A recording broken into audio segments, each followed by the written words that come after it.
నమస్కారాలు తెలియజేసుకుంటున్నాను. ఈరోజు మనమంతా కూడా దాదాపుగా 2 సంవత్సరాలు చంద్రబాబు నాయుడు గారు ప్రభుత్వం వచ్చి 2 సంవత్సరాలు అయిపోవస్తూ ఉంది. ఇక మరో 3 సంవత్సరాల్లో మాత్రమే మిగిలి ఉన్న పరిస్థితులు కనిపిస్తూ ఉన్నాయి. ఈ 2 సంవత్సరాలలో చంద్రబాబు నాయుడు గారి వల్ల ప్రజలకు కానీ,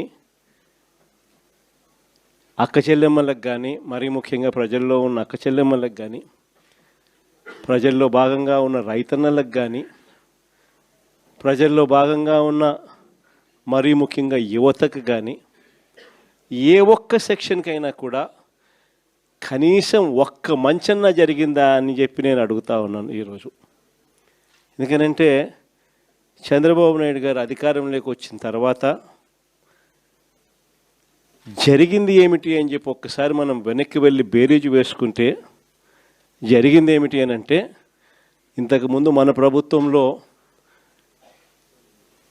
ఉన్న పథకాలన్నీ కూడా రద్దయిపోయిన పరిస్థితి ఈరోజు కనిపిస్తూ ఉంది.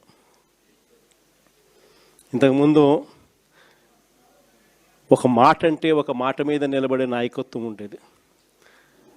ఒక మేనిఫెస్టో అంటే ఒక మేనిఫెస్టోలో చెప్పింది అది ఒక భగవద్గీతగా భావించి, ఒక బైబిల్గా భావించి, ఒక ఖురాన్గా భావించి చెప్పిన ప్రతి మాట కూడా ప్రజలకు మనం మాటిచ్చాం, ఖచ్చితంగా చేయాల్సిన ధర్మం మన మీద ఉంది అని చెప్పి భావించే ఒక నాయకత్వం ఉండేది. ఒక మాట, ఒక పాలకుడు నోట్లో నుంచి ఒక మాట వస్తే ఆ మాట ఖచ్చితంగా నిలబెట్టుకోవాలని తపన, తాపత్రయం పాలనలో కనిపించేది. అలాంటి మన పాలన నుంచి క్రమం తప్పకుండా ప్రతి నెల కోవిడ్ లాంటి సమస్యలు ఎన్ని ఎదురైనా కూడా ఏ రోజు కూడా మనం మన సమస్యలను చెప్పి ప్రజలకు ఇది ఎగరగొట్టాలని చెప్పి ఏ రోజు ఆలోచన జరగల మన ప్రభుత్వ హయాంలో. ప్రతి హామీని కూడా ప్రభుత్వంగా మనకున్న సమస్యల కన్నా కూడా ప్రజలకు చేయాల్సిన మంచి ఇంకా చాలా అవసరము. వాళ్ళకున్న సమస్యలు ప్రభుత్వం సమస్యల కన్నా చాలా ఇంకా ఎక్కువగా సమస్యలు పడేది వాళ్ళే అని చెప్పి భావించి ఎన్ని సమస్యలున్నా కూడా ముఖాన ఏ రోజు కూడా చిరునవ్వే తప్ప ఏ రోజు కూడా ఇది చెయ్యలేము అన్న మాట నోట్లో నుంచి ఏ రోజు రానిలేదు. చిక్కటి చిరునవ్వుతోనే ఎన్ని సమస్యలున్నా కూడా ప్రజలకు చెప్పిన ప్రతి మాట కూడా చేయగలిగాము అని చెప్పి కూడా ఈరోజు కూడా సగర్వంగా తలెత్తుకుని చెప్పుకునే ప్రభుత్వం మనది. కానీ చంద్రబాబు నాయుడు గారు వచ్చిన తర్వాత ఈ 2 ఏళ్లలో గమనించింది ఏమిటి అని అంటే, మన పథకాలన్నీ ఓవైపున రద్దు చేసేసినాడు, మరోవైపున ఆయన చెప్పిన సూపర్ 6లని, సూపర్ 7లని ఏదైతే ప్రజలకు మభ్యపెడుతూ మోసం చేస్తూ చెప్పినాడో అవన్నీ కూడా ఈరోజు అబద్ధాలుగా తేలిపోయి ఉన్న పరిస్థితులు ఈరోజు మన కళ్ళ ఎదుటే కనిపిస్తూ ఉన్నాయి. సూపర్ 6 అన్నాడు, సూపర్ 7 అన్నాడు. ఎన్నికలప్పుడు అయితే మామూలుగా మాట్లాడాల. వాళ్ళు చేసిన ప్రచారాలు అయితేనేమి, వాళ్ళు ఇచ్చిన అడ్వర్టైజ్మెంట్లు అయితేనేమి, వాళ్ళు ఇచ్చిన టీవీలో యాడ్లు అయితేనేమి, ఇంటింటికి వెళ్ళి బాండ్ల రూపంలో ఇదిగోమ్మ చంద్రబాబు నాయుడు సంతకం పెట్టినాడు, ఇదిగోమ్మ పవన్ కళ్యాణ్ సంతకం పెట్టినాడు, ఇదిగోమ్మ ఇద్దరు కలిసి సంతకాలు పెట్టించిన బాండ్ డాక్యుమెంటు. మీ ఇంట్లో ఎంతమంది పిల్లలు ఉన్నారా, మీ ఇంట్లో ఎంతమంది మహిళలు ఉన్నారా, మీ ఇంట్లో ఎంతమంది రైతులు ఉన్నారా, అందరికీ కూడా ఇదిగోమ్మ మీకు ఇంతింత రావాలి, ఇంతింత రావాలి, ఇంతింత రావాలి, ఇదిగో బాండు అని చెప్పి ఏకంగా ప్రతి ఇంటికి వెళ్ళి కూడా వీళ్ళు ఇచ్చిన బాండ్లు. సూపర్ 6 అని, సూపర్ 7 అని వీళ్ళు చేసిన మోసాలు అట్లా కూడా కాదు. నిజంగా కూడా మనం ఎవరం కూడా ఈ స్థాయిలో ఒక మనిషి అబద్ధాలు ఆడగలుగుతాడా, ఈ స్థాయిలో ఒక మనిషి మోసం చేయగలుగుతాడా అని ఎప్పుడూ కూడా బహుశా ఊహకు కూడా అందవు. ఎందుకనంటే మామూలుగా ఇట్లాంటి అబద్ధాలు, ఇట్లాంటి మోసాలు ఎవరైనా చేస్తే 420 అని చెప్పి కేసు పెట్టి జైల్లో పెడతారు.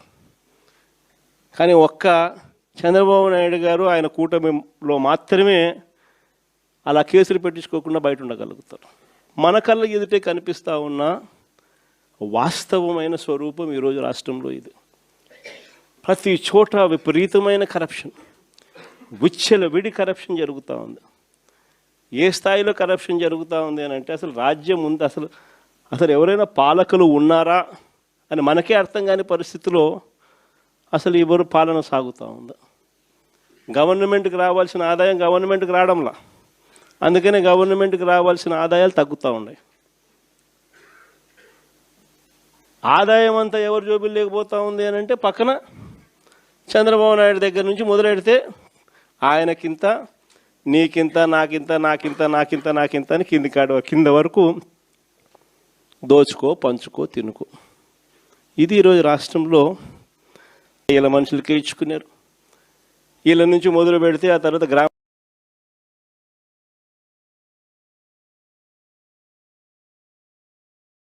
పార్టీ నాయకులకు, కార్యకర్తలకు, మీ అందరికీ కూడా మనస్ఫూర్తిగా పేరు పేరున నమస్కారాలు తెలియజేసుకుంటున్నాను. ఈరోజు మనమంతా కూడా దాదాపుగా 2 సంవత్సరాలు చంద్రబాబు నాయుడు గారు ప్రభుత్వం వచ్చి 2 సంవత్సరాలు అయిపోవస్తూ ఉంది. ఇక మరో 3 సంవత్సరాల్లో మాత్రమే మిగిలి ఉన్న పరిస్థితులు కనిపిస్తూ ఉన్నాయి. ఈ 2 సంవత్సరాలలో చంద్రబాబు నాయుడు గారి వల్ల ప్రజలకు కానీ, అక్క చెల్లెమ్మలకు కానీ, మరీ ముఖ్యంగా ప్రజల్లో ఉన్న అక్క చెల్లెమ్మలకు కానీ, ప్రజల్లో భాగంగా ఉన్న రైతన్నలకు కానీ, ప్రజల్లో భాగంగా ఉన్న మరీ ముఖ్యంగా యువతకు కానీ, ఏ ఒక్క సెక్షన్కైనా కూడా కనీసం ఒక్క మంచన్నా జరిగిందా అని చెప్పి నేను అడుగుతా ఉన్నాను ఈరోజు. ఎందుకనంటే చంద్రబాబు నాయుడు గారు అధికారంలోకి వచ్చిన తర్వాత జరిగింది ఏమిటి అని చెప్పి ఒక్కసారి మనం వెనక్కి వెళ్ళి బేరీజు వేసుకుంటే జరిగింది ఏమిటి అని అంటే, ఇంతకుముందు మన ప్రభుత్వంలో ఉన్న పథకాలన్నీ కూడా రద్దయిపోయిన పరిస్థితి ఈరోజు కనిపిస్తూ ఉంది. ఇంతకుముందు ఒక మాట అంటే ఒక మాట మీద నిలబడే నాయకత్వం ఉండేది.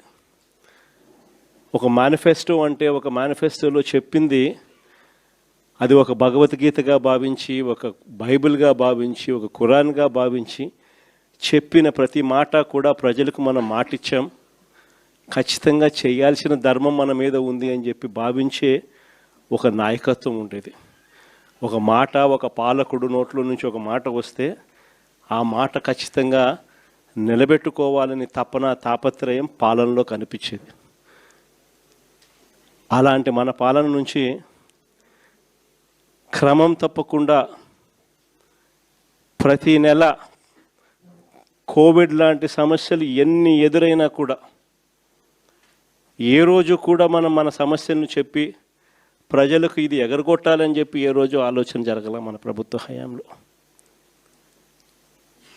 ప్రతి హామీని కూడా ప్రభుత్వంగా మనకున్న సమస్యల కన్నా కూడా ప్రజలకు చేయాల్సిన మంచి ఇంకా చాలా అవసరము.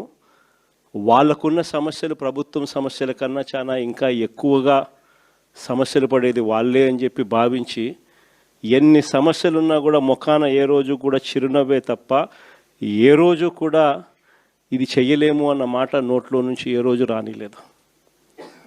చిక్కటి చిరునవ్వుతోనే ఎన్ని సమస్యలున్నా కూడా ప్రజలకు చెప్పిన ప్రతి మాట కూడా చేయగలిగాము అని చెప్పి కూడా ఈరోజు కూడా సగర్వంగా తలెత్తుకుని చెప్పుకునే ప్రభుత్వం మనది. కానీ చంద్రబాబు నాయుడు గారు వచ్చిన తర్వాత ఈ 2 ఏళ్లలో గమనించింది ఏమిటి అని అంటే, మన పథకాలన్నీ ఓవైపున రద్దు చేసేసినాడు, మరోవైపున ఆయన చెప్పిన సూపర్ 6లని, సూపర్ 7లని ఏదైతే ప్రజలకు మభ్యపెడుతూ మోసం చేస్తూ చెప్పినాడో అవన్నీ కూడా ఈరోజు అబద్ధాలుగా తేలిపోయి ఉన్న పరిస్థితులు ఈరోజు మన కళ్ళ ఎదుటే కనిపిస్తూ ఉన్నాయి. సూపర్ 6 అన్నాడు, సూపర్ 7 అన్నాడు. ఎన్నికలప్పుడు అయితే మామూలుగా మాట్లాడాల. వాళ్ళు చేసిన ప్రచారాలు అయితేనేమి, వాళ్ళు ఇచ్చిన అడ్వర్టైజ్మెంట్లు అయితేనేమి, వాళ్ళు ఇచ్చిన టీవీలో యాడ్లు అయితేనేమి, ఇంటింటికి వెళ్ళి బాండ్లని బాండ్ల రూపంలో ఇదిగోమ్మ చంద్రబాబు నాయుడు సంతకం పెట్టినాడు, ఇదిగోమ్మ పవన్ కళ్యాణ్ సంతకం పెట్టినాడు, ఇదిగోమ్మ ఇద్దరు కలిసి సంతకాలు పెట్టించిన బాండ్ డాక్యుమెంటు. మీ ఇంట్లో ఎంతమంది పిల్లలు ఉన్నారా, మీ ఇంట్లో ఎంతమంది మహిళలు ఉన్నారా, మీ ఇంట్లో ఎంతమంది రైతులు ఉన్నారా, అందరికీ కూడా ఇదిగోమ్మ మీకు ఇంతింత రావాలి, ఇంతింత రావాలి, ఇంతింత రావాలి, ఇదిగో బాండు అని చెప్పి ఏకంగా ప్రతి ఇంటికి వెళ్ళి కూడా వీళ్ళు ఇచ్చిన బాండ్లు. సూపర్ 6 అని, సూపర్ 7 అని వీళ్ళు చేసిన మోసాలు ఇట్లా అట్లా కూడా